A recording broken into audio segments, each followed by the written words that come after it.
Hello everyone, this is Captain Narvin Pandey, pilot on Boeing 737 and director of cockpit classes.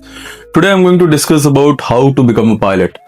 Pilot कैसे बनते हैं, pilot बनने के procedures, इसमें सीपीएल कैसे मिलेगा, वो लाइसेंस क्या क्या है और सीपीएल पाने से पहले और कौन कौन से लाइसेंस होते हैं, सारी चीजें हम आज डिटेल में समझेंगे. And first of all we will discuss these thing from basic. Class 12 से बात करते हैं, ठीक है.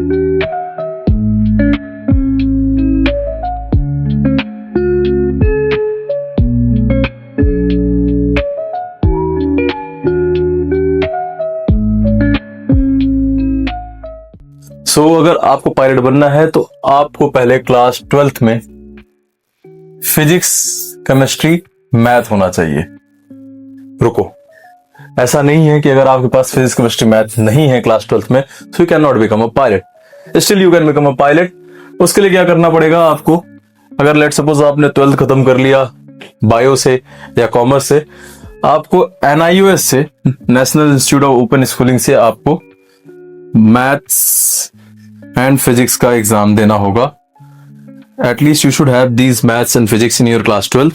अब वो NIOS से भी हो जाता है, पर ये सारी सुविधाएं हमारा इंस्टीट्यूट आपको प्रोवाइड करा देगा. ओके, सो क्लास 12th में आपको PCM होना चाहिए आपके पास. इसके बाद अब आपने डिसाइड कर लिया पायलट बनना है, फिजिक्स, केमिस्ट्री, मैथ भी है, सब कुछ ठीक है.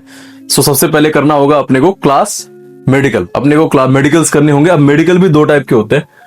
मेडिकल्स होते हैं, एक होता है क्लास 2 मेडिकल और एक होता है क्लास 1 मेडिकल. फर्क क्या है दोनों में? फर्क बस इतना सा है कि जो क्लास 2 मेडिकल होता है वो DGCA अप्रूव्ड डॉक्टर्स कंडक्ट करते हैं. DGCA क्या है? DGCA है directorate general of civil aviation. This is the body जो कि पूरे इंडियन एविएशन को कंट्रोल करती है. ठीक है, सारे रूल्स रेगुलेशन ये DGCA ही करता है. तो जो आपके क्लास 2 मेडिकल हैं वो DGCA से अप्रूव किए गए हुए डॉक्टर्स, जो कि मोस्टली एयरफोर्स रिटायर्ड या MBBS सीनियर डॉक्टर्स को ही अप्रूवल मिलता है, और वो आपके क्लास 2 मेडिकल करते हैं. सेम लाइक क्लास 1 मेडिकल, वही सेम स्टैंडर्ड्स. इसको क्लास 2 मेडिकल हो जाने के बाद आप कुछ मंथ वेट करते हो अपने असेसमेंट आने का, फाइनल रिजल्ट आने का. Then you can go for class 1 medical. अब क्लास 1 मेडिकल कहां कहां के होता है? Class 1 medical AFCME air force medical station में होता है, आपका बैंगलोर में होता है, आसाम में होता है, और प्राइवेट हॉस्पिटल हैं कुछ अपोलो जैसे, वहां पर भी आपके क्लास 1 मेडिकल इनिशियल हो जाता है. फिर उसके बाद इस मेडिकल की वैलिडिटी होती है, हर साल आपको रिन्यूअल कराना होता है. डिपेंड करता है आपके मेडिकल स्टेटस क्या है. अगर आपका सब कुछ सही है, सब कुछ फाइन है, तो आपको हर साल अपना जो रिन्यूअल होगा वो DGCA अप्रूव डॉक्टर ही करते हैं. मेडिकल हो गया आपका. तो आपने अपना करियर शुरू करना है तो आप क्लास 2 मेडिकल शुरू करते ही, क्लास 2 मेडिकल होने के बाद you have to start your career. ठीक है, अपना आपका करियर शुरू. अब करना क्या है सबसे पहले? तो इसके बाद जो सबसे पहला स्टेप है वो है कंप्यूटर नंबर को अप्लाई करना. अब ये क्या होता है computer number? What is this computer number? सबसे पहले हमें करना होगा कंप्यूटर नंबर अप्लाई. बेसिकली एक तरीके से ये आपका आइडेंटिटी कार्ड हो गया पायलट बनने का, ये समझ लो आप. ठीक है, कि एक तरीके से आपका ये एडमिट कार्ड जैसा हो गया, ID रोल नंबर टाइप का मिल गया आपको, कि अब आप पायलट्स के एग्जाम दे सकते हो. आप अपने सारे इन्फॉर्मेशन, क्लास 12 कैसे किया, क्या है, सारे रिजल्ट, वेरिफिकेशन, सब कुछ आप DGCA को सबमिट करोगे, और उसके बाद वो एक आपको नंबर इशू करेगा जिसको बोलते हैं कंप्यूटर नंबर, जिसकी वजह से आप एग्जाम्स दे सकते हो. कंप्यूटर नंबर आ गया. अब क्या करना है? You have to clear some ground exams. You have to clear some theoretical exam which is conducted by DGCA government body. क्या क्या वो एग्जाम है? So exams that we have to clear. कुछ लोग ऐसा करते हैं कि फ्लाइंग भी शुरू कर देते हैं और एग्जाम साथ साथ करते हैं. But what I recommend my students, और मैं सबको अपने जूनियर्स को ये रिकमेंड करता हूं कि first clear your all DGCA exam before commencing your flying. What is the reason? यार भीड़ इतनी है, अब सब कुछ ऐसा हो गया कि प्रायोरिटी मिलती है जिसको पेपर्स क्लियर होते हैं. ठीक है, दूसरा नॉलेज भी ज्यादा होता है यार. अगर आपका पेपर क्लियर है तो you have more knowledge, you can perform well. ठीक है, सो शुरू करते हैं पेपर से. तो एग्जाम्स कौन कौन से क्लियर करने होते हैं? सबसे पहला आता है आपका नेविगेशन. लेट सपोज होता क्या है इसमें, यू विल लर्न जो जहाज में लगे हुए इक्विपमेंट्स हैं, जो अर्थ है, अर्थ कैसा है, लैटिट्यूड लॉन्गिट्यूड क्या है, फ्लाई जो करते हैं हम स्ट्रेट लाइन में फ्लाई करते हैं कि सर्कुलर फ्लाई करते हैं, कौन सा क्या पास है, इक्विपमेंट्स को कैसे काम करा जाता है, पॉइंट ए से पॉइंट बी जाने के लिए किस किस इक्विपमेंट्स का यूज करते हैं, सारी चीज, जीपीएस का यूज कैसे क्या है, सब कुछ हम इस सब्जेक्ट में पढ़ेंगे। नेविगेशन, इसके भी 3 पार्ट हैं, जीनैव general navigation, radio navigation and instruments, मतलब ये एक तरीके से इसके पार्ट्स हैं। तो ये नेविगेशन हो गया। सेकंड आता है टेक्निकल जनरल। ये क्या होता है?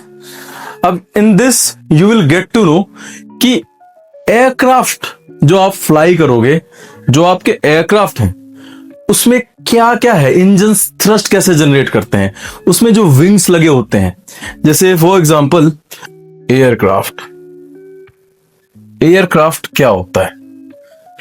सो अगर हम एयरक्राफ्ट को समझें, what is a technical general subjects क्या होता है, अगर हम टेक्निकल जनरल सब्जेक्ट को समझे तो देखो, अब जैसे ये आपको दिख रहा है कि ये एयरक्राफ्ट है, ठीक है, ये एक एयरक्राफ्ट है। अब इस एयरक्राफ्ट में आपको जो जो दिख रहा है, ये एक गया है लाइन, ये कुछ इंजन्स लगे हुए पहिए दिख रहे होंगे आपको, ये इसको आगे वाले को कॉकपिट बोलते हैं, पीछे वाले को रडर बोलते हैं, इसको एलिवेटर बोलते हैं, इसको एलेरॉन्स बोलते हैं, विंग्स बोलते हैं। इनका काम क्या है, इसका एयरक्राफ्ट का डिजाइन ऐसा कैसे है, इंजन्स के काम कैसे हैं, किस लिए यूज आता है, सारा कुछ हम टेक्निकल जर्नल में समझेंगे। तो बिफोर कमेंसिंग योर फ्लाइंग ये पेपर क्लियर करना तो बहुत जरूरी। जब आप रियल लाइफ फ्लाइंग करना शुरू करोगे तो हर चीज को फील कर सकते हो, क्योंकि आपने अच्छे से पढ़ा है कि भाई लैंडिंग गियर ओपन करने पे कितना फ्यूल बर्न होता है, क्या है, कैसे फ्यूल बर्न, कितना एवरेज, कैसे, सब कुछ हम टेक्निकल जर्नल में समझेंगे। परफेक्ट।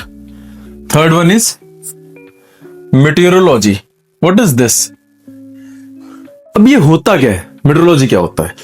बेसिकली अब क्या है कि आपने जो फ्लाई किया, ठीक है, अब आप इसमें पढ़ोगे क्लाउड्स के बारे में, कौन सा क्लाउड आपके लिए बेटर है कि जिसके अंदर आप जा सकते हो, कौन सी वेदर सिचुएशन आपके लिए अच्छा है, कौन सा वेदर सिचुएशन आपके लिए खराब है, कौन सा क्लाउड दिखने में अच्छा है, किस एटमॉस्फेयर में आप फ्लाई करोगे, कैसे क्या, सब कुछ हम मेटेरियोलॉजी में समझते हैं। जैसे ये क्लाउड्स दिख रहे हैं, दिखने में सुंदर लग रहे हैं, लेकिन क्या पता ये क्लाउड हमारे लिए डेंजरस हो, क्या पता हमारे लिए ये वेदर खराब हो, इसके अंदर स्नोफॉल हो रहा है, इसके अंदर रेन हो रहा है। तो ये सारी इंफॉर्मेशन हम मेट में समझेंगे। Make sense? Perfect. Now what, ये पढ़ लिया हमने मेट। अब उसके बाद आता है रेगुलेशन, कि जो जहाज या इंटरनेशनल लॉ, स्टैंडर्ड्स, क्या स्टैंडर्ड्स है एयरक्राफ्ट फ्लाई करने के, क्या तौर तरीके हैं, क्या रूल्स है, वो ईच एंड एवरीथिंग, सारे क्या क्या रूल्स के थ्रू जाना पड़ता है, लाइसेंस पाने की रिक्वायरमेंट क्या है, लाइसेंस को वैलिड रखने के लिए रिक्वायरमेंट्स क्या है, वो सब हम इस सब्जेक्ट में पढ़ेंगे, रेगुलेशन पे। परफेक्ट। फिर आता है एक बहुत इंपॉर्टेंट सब्जेक्ट जिसको बोलते हैं, अभी जो करंटली कंडक्ट किया जा रहा है WPC के द्वारा, RTRA। What is this RTRA? Radio telephony restricted aeromobile. Basically ये क्या सब्जेक्ट है, इसको हम डिटेल में समझते हैं। ये इसमें क्या है, जैसे पायलट और ATC पायलट आपस में बात करते हैं। तो कैसे बात करते हैं? जो हेडफोन लगा के पायलट बात कर रहा है, अब देखिए ये एक पायलट है जो कि हेडफोन पहना हुआ है, ठीक है, आपस में कुछ बात कर रहे हैं, पायलट और ATC में बात हो रही है, कुछ ना कुछ चीजें डिस्कस हो रहा है। तो ये सारी चीजें हम RTR में पढ़ते हैं, ठीक है। तो ये हो गया आपका RTR। परफेक्ट। अब बात करते हैं कि आपने पेपर, जो जितने भी पेपर होते हैं ना, ये नैव और जो ये नैव और टेक है, इसमें 100 क्वेश्चंस होते हैं और 100 क्वेश्चंस इसके अंदर होते हैं और हर क्वेश्चन 1 मार्क्स का है। 100 आउट ऑफ 70 मार्क्स पासिंग है इसमें। और ये मेट और रेक्स जो है, इसमें 50 क्वेश्चंस होते हैं, इसमें भी 100 मार्क्स का है और 70 नंबर पासिंग है। और जो RTR है, इसका सीन अलग है। इसका सीन कैसा है? RTR में अभी तक तो ऐसा है कि एक होता है पार्ट 1 आपका, पार्ट 1, और दूसरा होता है पार्ट 2। पार्ट 1 आपका रिटन फॉर्म में होगा, जिसमें 5 क्वेश्चन होंगे, 25 मिनट का होता है, जो कि ATC पायलट ये सब बात करने के वो चीज होगा, एक तरीके से कम्युनिकेशन है। और पार्ट 2 आपका इंटरव्यू है, जिसमें 2 एग्जामिनर बैठते हैं। एक एग्जामिनर आपका होगा डीजीसीए का और एक एग्जामिनर होता है आपका डब्ल्यूपीसी का ही, ठीक है। परफेक्ट, ये हो गया आपका आरटीआर। अभी आपने सारे पेपर क्लियर कर लिए, व्हाट नेक्स्ट? व्हाट नेक्स्ट क्या है यार, अब तो फ्लाइंग ही करना है, मौज है अब तो।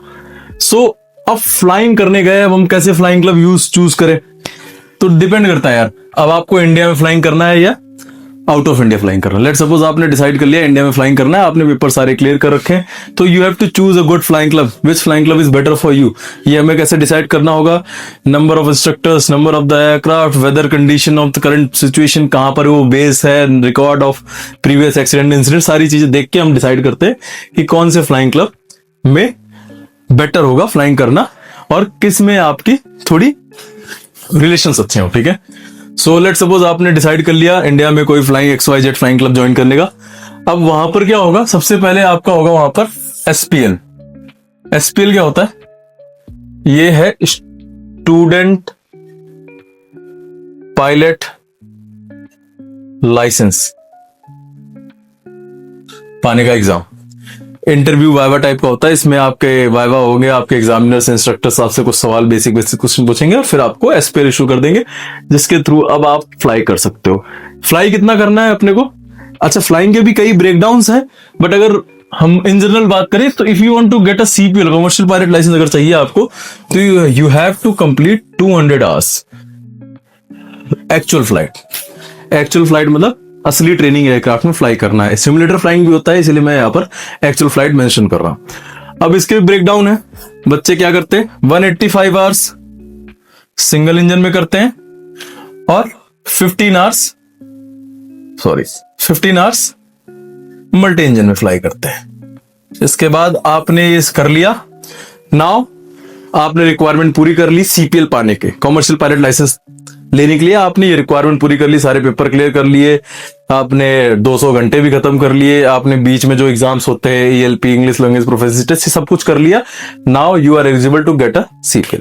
आपने अपना सारा डॉक्यूमेंट DGCA को सबमिट किया, DGCA उसको चेक करेगा, इफ एवरीथिंग गोज वेल, सब कुछ सही है, तो वो आपको Indian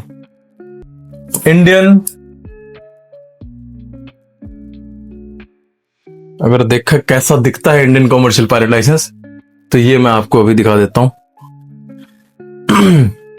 Indian commercial pilot licence, Republic of India commercial pilot licence, licence number, licence holder का name, date of birth, licence issue को इसने किया, सारी सीधे इंफॉर्मेशन इस टाइप का आपका लाइसेंस इशू हो जाएगा। अच्छा, जो मैंने शुरू में बात किया तो कमर्शियल पायलट लाइसेंस, तो वो ऐसा स्टूडेंट पायलट लाइसेंस, तो वो ऐसा दिखता है। Student pilot license looks like something like this, कि ये ऐसा होता है स्टूडेंट पायलट लाइसेंस, जो कि एक फ्लाइंग क्लब आपको दे सकती है। जैसे ही आपने CPL पा लिए, what is your next task? Next task क्या होता है? भाई 2 ही चीज होती है, या तो आप इसकी CPL पाने के बाद आप क्या क्या कर सकते हो, ठीक है। CPL पाने के बाद या तो आप ग्राउंड इंस्ट्रक्टर बन सकते हो, फ्लाइट इंस्ट्रक्टर बन सकते हो, चार्टर पायलट बन सकते हो, एयरलाइन पायलट बन सकते हो। आप एयरलाइन पायलट बन सकते हो।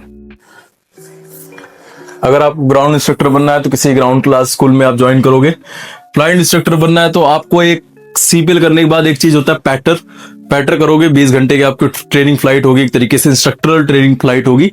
फिर उसके बाद आप पैटर वो फ्लाइट खत्म करोगे, फिर आपका ओरल होगा, वाइवा होगा, फिर आप इंस्ट्रक्टर बन सकते हो। चार्टर पायलट, किसी चार्टर कंपनी में नॉन शेड्यूल ऑपरेटर से कांटेक्ट हो और या बातचीत हो तो वहां पर आप एज अ चार्टर पायलट बन सकते हो। एयरलाइन पायलट बनने के लिए केस दूसरा है। एयरलाइन पायलट को पहली बात तो इंडिया में एयरलाइन कौन कौन से हैं? Indigo, air India, Akasa, spice jet, alliance air और भी ऐसे कई एयरलाइंस हैं। अच्छा, एयरलाइंस हो गए। वर्ड है टाइप रेटिंग, ये करना पड़ेगा भाई। अब ये टाइप रेटिंग होता क्या है? टाइप रेटिंग होता है एक तरीके से किसी चीज में स्पेशलाइज हो जाना, ठीक है।